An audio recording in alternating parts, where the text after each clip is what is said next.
Top story, a 48-year-old man in custody at this hour after police say he drove a van into worshippers outside of a London mosque, killing one person, injuring at least 10 more. Jim Hansen conducted counterterrorism operations in the U.S. Army Special Forces, and he joins us now to weigh in. Thank you for joining us this morning, first of all. Pleasure. So in terms of justification, there is none. None whatsoever. I mean, if this is a guy who's angry about terrorist incidents, then he needs to go ahead and join the British Army. They'll send him to Syria, and he can kill actual terrorists if that's what he needs to do.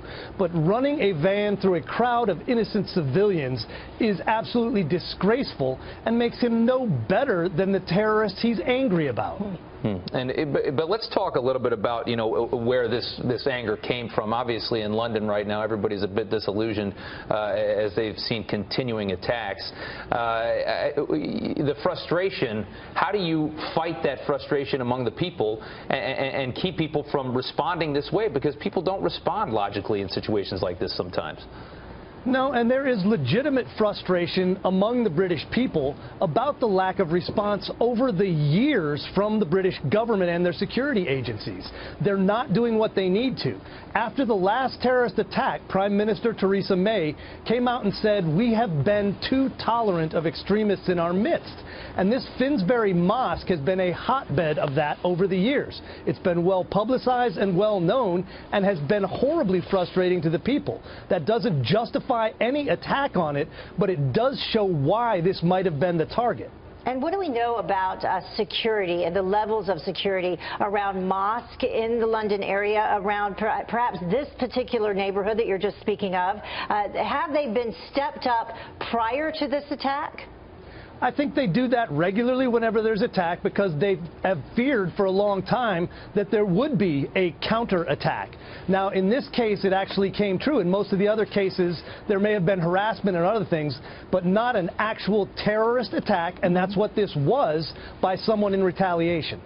Does this play into ISIS's plan? Does this just create further division in a city that's already feeling a lot of pain? No doubt. I mean, this is exactly what they're aiming for. As Ryan Morrow said earlier on your show, this is in their handbook.